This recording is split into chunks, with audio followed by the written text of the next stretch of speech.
Olá, irmãos.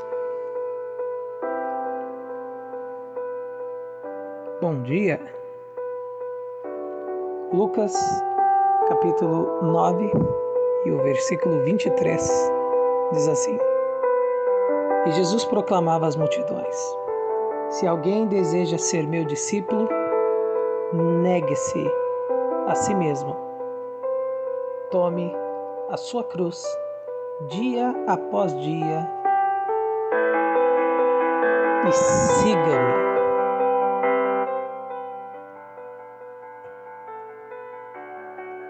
O que é ser um discípulo? Você já viu que muitas pessoas gostam de ser chamadas de pastor, apóstolo, presbítero, bispo, profeta, reverendo e assim por diante? Nada contra esses títulos, até porque tem pessoas que exercem funções dentro da igreja e trabalham apenas com isso. Então, existe uma forma até de saber se realmente eles fazem jus a esses títulos, a essas incumbências. Mas é claro que existem pessoas que não fazem, no entanto, como eu já disse, adoram ser chamados desta forma. Mas e discípulo? Você já viu que são poucas pessoas que normalmente se denominam assim? É uma palavra que ficou até meio esquecida. No entanto, os 12 apóstolos, antes de serem chamados de apóstolos, todos foram discípulos. Antes e depois também. Mas antes eram muito chamados de discípulos. Até no texto equivalente a esse que fica em Mateus capítulo 16, verso 24, Mateus escreveu: Disse Jesus aos seus discípulos. Interessante, não é? Tá, mas e a pergunta, Thomas? O que é ser um discípulo? Bem, é uma posição muito elevada. Como assim elevada? Discípulo não é o mestre? Sim. Mas é uma posição muito elevada por estar perto do mestre, por estar perto de quem ensina. Discípulo, você já deve saber, nada mais é do que aprendiz, do que aquele que consegue receber lições. E é aí que mora, como eu já falei, o maior grau, o maior nível da vida cristã. É o de aprendiz. Nunca se sabe tudo. Nunca se é sábio demais, inteligente demais, conhecedor demais. Com Jesus, aquele que realmente está com Jesus, ele sempre será um discípulo. Porque Jesus é Deus, nós não podemos esquecer. Claro que um discípulo também pode ensinar aos outros. Por isso Jesus disse em Mateus capítulo 28, Ide, fazei discípulos. E os discípulos, os outros, fazem outros discípulos. Ou seja, ele também pode ensinar. Mas acima de tudo, a posição e principal incumbência do discípulo é aprender. E quando eu estou disposto a aprender, quando eu dou a Deus esse voto de confiança para me ensinar, a minha vida se torna mais cheia de sentido.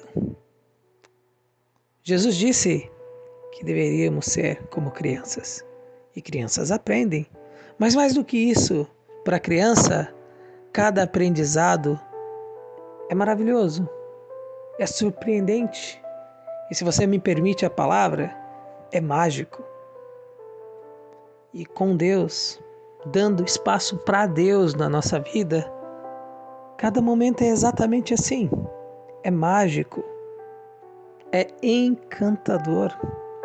Era por isso que Jesus, como diz aqui no livro de Lucas, falava às multidões. As multidões iam onde Jesus ia. Porque não somente os seus milagres, mas o que ele falava, e até mesmo os seus inimigos diziam: ninguém falou como este homem. Você entende que ao lado de Jesus, muitas coisas nós podemos e vamos aprender, se nós quisermos, é claro. Irmão e minha irmã, Deus quer ensinar, sim. Mas ensinar principalmente, sabe o quê? Como amar, como aceitar o dom de...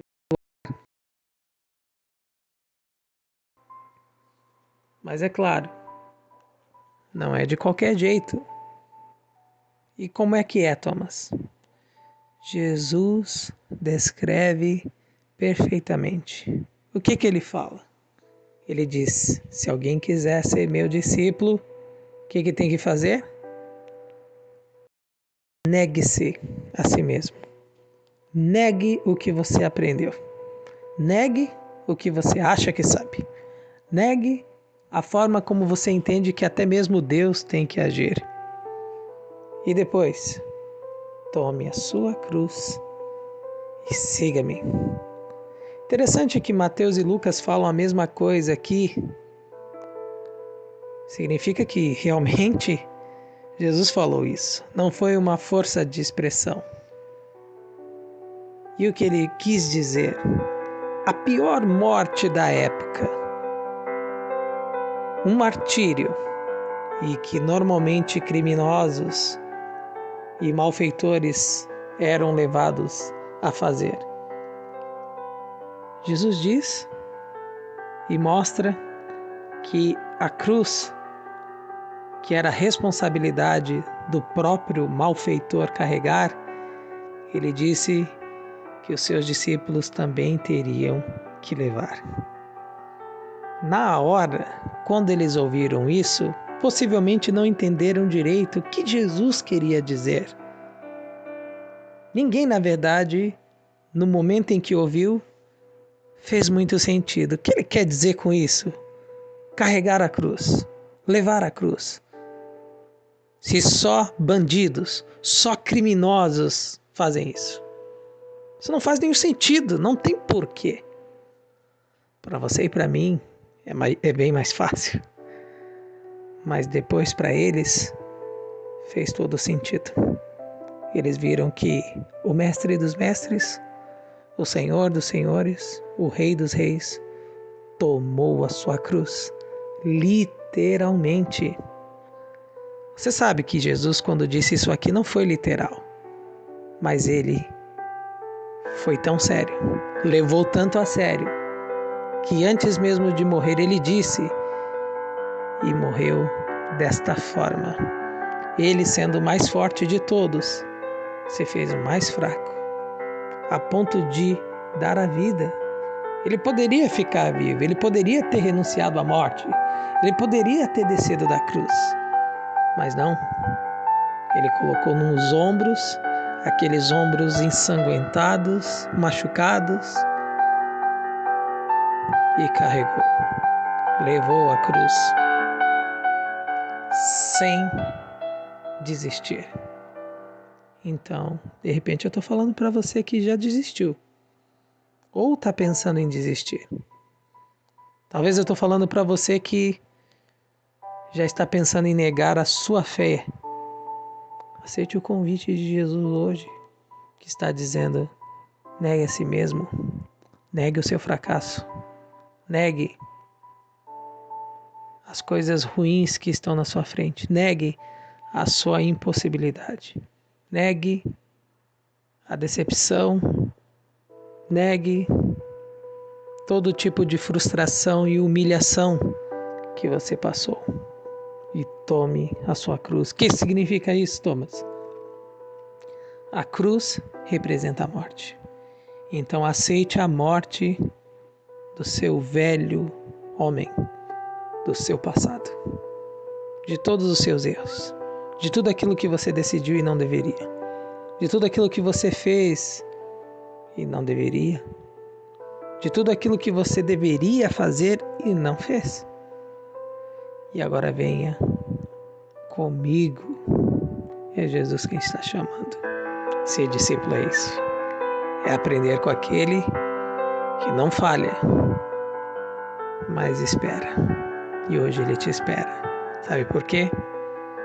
Porque eu tenho certeza que assim como Jesus no terceiro dia ressuscitou, você também vai se levantar vitorioso, vitoriosa.